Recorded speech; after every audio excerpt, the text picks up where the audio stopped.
Which is the better option for you? Medicare Supplement Plan G or Medicare Supplement Plan N? Let's look at the math and understand the cost to help you figure out which path you'd rather go. The best way for us to look at the math is I'm going to give you an example. So we're looking at a woman who is 65, lives in the Chicago area, and she's new to Medicare. And she's in a discussion, should she go take Medicare Supplement Plan G or should she get Plan N? So we look up the pricing, and this is just an example of one particular carrier, but Medicare Supplement Plan G is going to cost her $128.21 a month. Medicare Supplement Plan N is going to cost her $87.98 a month. So what follows is that G is going to be a little bit more comprehensive in the dollar coverage. So let me back up, remind you what I mean by that. When you are in original Medicare and you get a Medicare supplement policy, remember that Medicare is your primary, they pay most of the bill. The job of the supplement, once they have a Medicare approved claim, is to pay the dollar gaps that they're responsible for. So when you look at G, they're going to cover more of the dollars than N, but they're both going to cover the exact same claim. So now, here's something to understand. So we look at this, and the difference between G and N in this example is $40.23 a month, or $482.76 a year. So what are you getting by going to G and spending more, or giving up by going to N and spending less? So first, both plans, you have to pay the first $240 of Part B bills.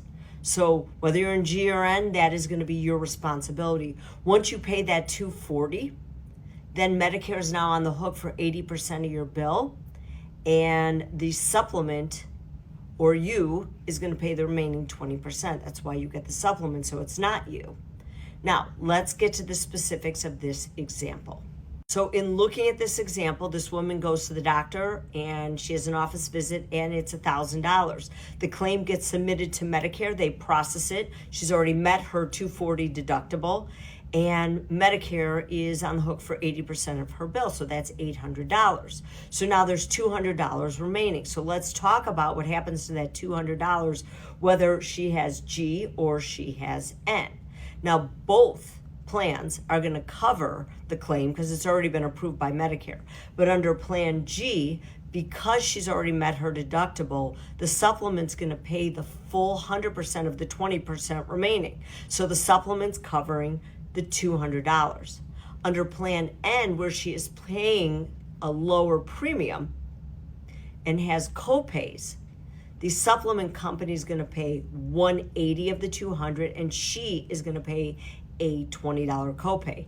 Now, if this same $1,000 bill was an emergency room visit, it'd be the same explanation. Under G, they'd pay the full $200 remaining. Under N, the supplement company would pay $150, and she would be responsible for the copay of $50.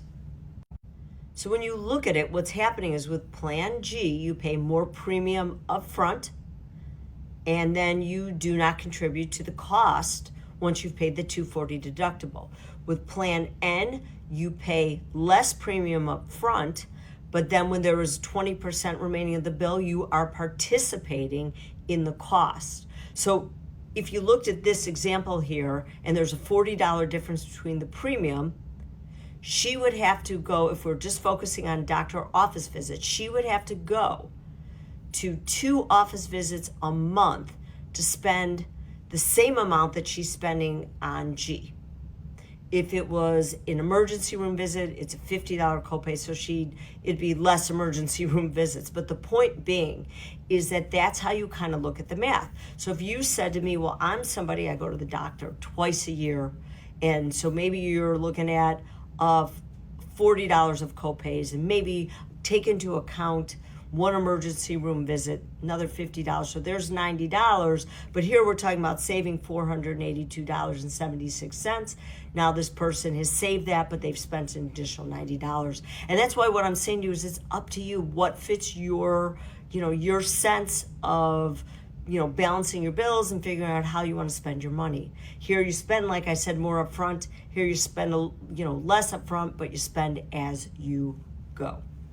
One thing I do want to point out that I'm not addressing here is that there is one other difference between G and N, and that's going to be the doctor's excess charge. Talked about it in other videos, but that's another factor to think about when you're looking at the two plans.